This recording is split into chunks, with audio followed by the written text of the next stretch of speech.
You're watching Business 360. Women unemployed, rural poor are lagging due to the digital divide. That's the headline coming in from the Oxfam India report. To take us through the details of the report and more importantly, what the recommendations are going forward, joining us now is Amitabh Behar of Oxfam India. Amitabh, always a pleasure.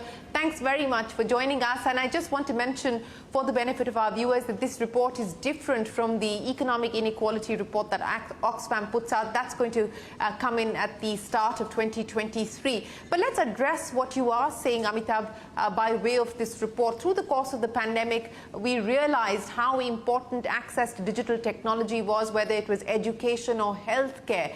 But what we are now also realizing, and your report highlights that there is a significant digital divide and it's widening. Absolutely.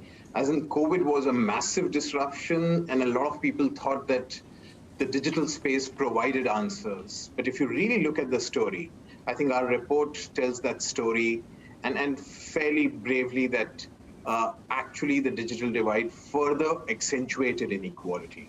So, I think the story of this report is essentially about how inequality gets both accentuated by the digital divide, but on the other hand, also reflects the inequality in the society, whether it's to be of the caste, gender, region, economic inequality. So, there's some, let me just give you some very quick data points.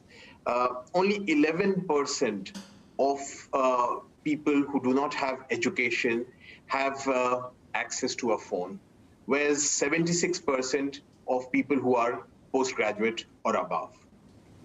That's looking at the education inequality. Let's look at the gender inequality. Men have 61% men have access to phone, whereas it's only 31% for women.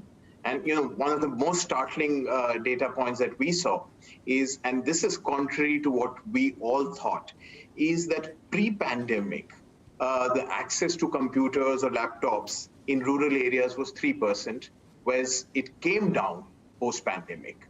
And in urban areas, it's 8%.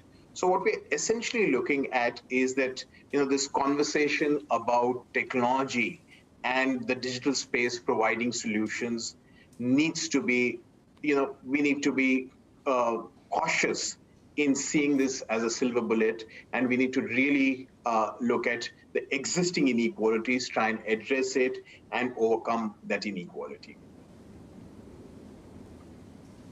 Yes, I would imagine that the existing inequalities are also linked to the digital inequality and the digital divide that you speak of. But Amitabh, you talked about what we are seeing specifically as far as gender-based digital inequality is concerned. Now, I want to understand, the report also talks about the road ahead in terms of course correction, and it does suggest things that the government, both at the central level as well as state governments, can do. Besides providing access to common computers and so on and so forth, what do you believe governments can do at this point in time to be able to provide access, to be able to drive down costs in terms of access to equipment? So, can I just quote Amina Mohammed, who is the Deputy Secretary General, and she says that digital divide is the new face of inequality. Let me also just talk of the UN e-participation index. We are 105th amongst 193 nations, and what it is essentially looking at is three dimensions: online services, telecom connectivity, and human capacity. So I think on all these three, the governments can actually do a significant bit. And I would suggest that there is this basic framework of looking at access, quality, and affordability. And on all that, the government could play a fairly proactive role, and then there's much to be done.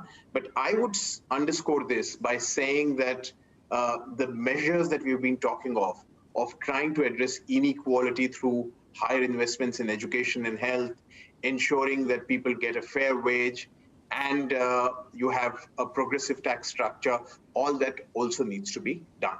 So I would say it's really a comprehensive package. Continue with your direct attack on inequality by investment in public provisioning of basic services, by looking at the tax structure. On the other hand, in terms of digital divide, ensure basic access at affordable and high quality services to pretty much everyone. But that's really a long way off at the moment. Well, the first aspect that you spoke of course, that is going to be a central part of the thrust of the recommendations that the Finance Minister gets ahead of Budget 2023 as well. So what's the hope, what's the expectation, Amitabh? The hope is that we are persistently trying to remind. I think we cannot afford to look away from the growing inequality that we have seen. As in, just look at every successive year, we are talking about growing inequality in economic terms. We saw the inequality in terms of access to health during COVID. Now we have come back with this digital divide. I think it's really devastating to know that only 1% of rural households have access to either a laptop or a computer, only 8% in urban spaces. And while this is the low level of access, we're still designing so much of our basic services, and which is good. As in, the idea is good to have digital India, but it does not speak to the reality of this country. And therefore, I would say if we do not confront the question of inequality head on, it's very unlikely that we'll move towards an equal society. And in fact, as we have seen, and this digital divide is again a prime example of how existing inequalities can further accentuate and drive towards a more unequal society. Well, Amitabh, it's always a pleasure. Appreciate you joining us today to take us through what the Oxfam report is stating when it comes to the digital gap, to the digital divide. Appreciate your time. We will take a break here on this edition of Business 360. Thanks very much for watching. Do stay tuned. The news will continue on CNBC-TV18.